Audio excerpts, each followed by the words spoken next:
को फिर से तराशा जाए। अब कोमल आपको फिर से एक महिला सशक्तिकरण पर एक भाषण देगी।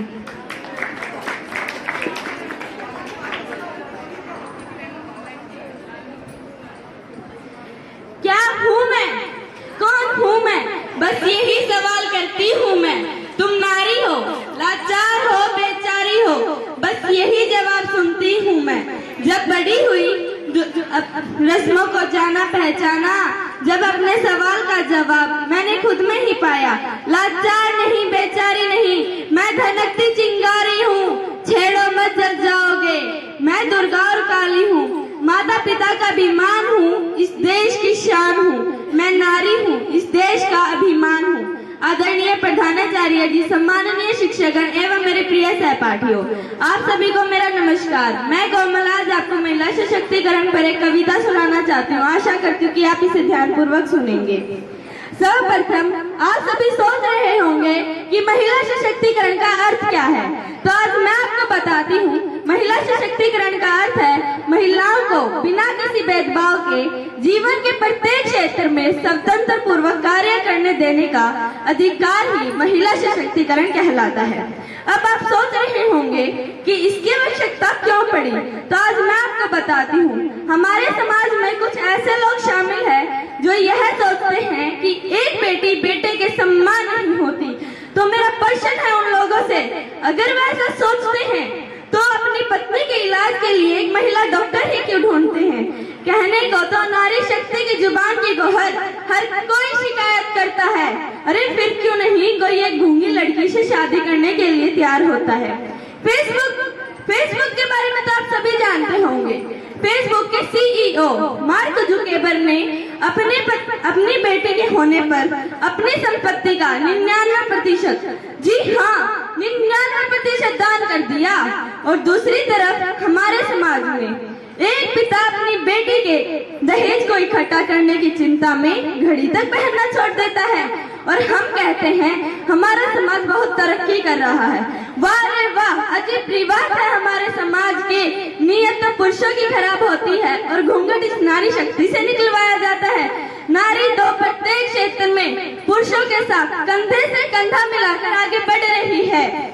सरकार और समाज भी इनको बहुत महत्वपूर्ण योगदान दे रहा है। सरकार के द्वारा बेटी बचाओ बेटी पढ़ाओ, सुकन्या समृद्धि योजना, अनेकों योजनाएं लागू की गई है।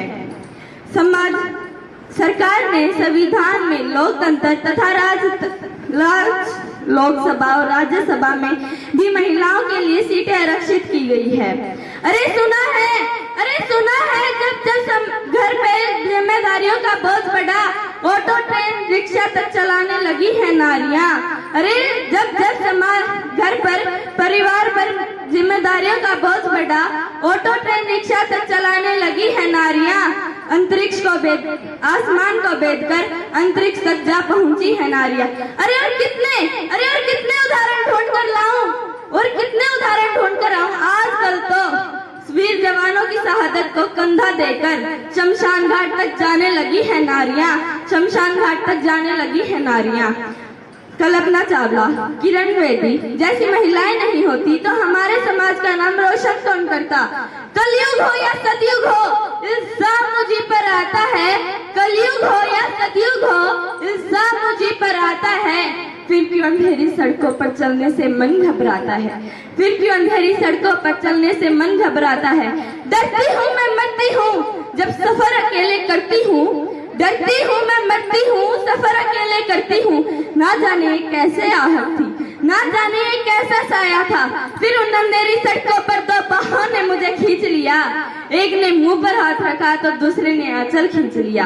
फिर मर्यादा की सारी सीमाओं को तार तार कर डाला, फिर उन अंधेरी सड़कों पर मुझे तड़पता छोड़ दिया। मदद करो मदद करो, चीख भी मुझसे रूठ गई। जब होश में आई तो दुनिया वालों की बातें सुनकर टूट गई। परिवार की बदनामी होगी, परिवार की बदनामी होगी, सबने मुझे यही समझाया। ये नई उम्र के लड़के हैं थोड़ा बहक जाते हैं, ये नई उम्र के लड़के हैं थोड़ा बहक जाते हैं। समाज वाले तुम पर ही सवाल उठाएंगे, क्यों गए थे अंधेरी रात में, क्यों नहीं था कोई साथ में। अरे क्या मेकअप था या गहने थे, अरे क्या छोटे कपड़े पहने थे। इस सवालों की भूल भुलैया में सच्चाई कहीं खो जाती है। अरे सवालों की इस भूल भुलैया में सच्चाई कहीं खो जाती है। अरे भूल जाओ कहने वालों, क्या तुम्हें शर्म नहीं आती है। अरे भूल जाओ कहने वालों, क्या शर्म तुम्हें नहीं आती है। अगले दिन सड़क पर पड़ी बहन या बेटी आपकी भी हो सकती है। अरे अगले दिन सड़क पर पड़ी बहन या बेटी आपकी भी हो सकती है। अरे जो नारी का सम्मान ना करे वो मर्द नहीं होता, जो नारी का सम्मान ना करे वो मर्द नहीं होता। अतः मैं आपको यही कहना चाहूंगी, नारी का सम्मान करे, नारी का सम्मान करे। धन्यवाद।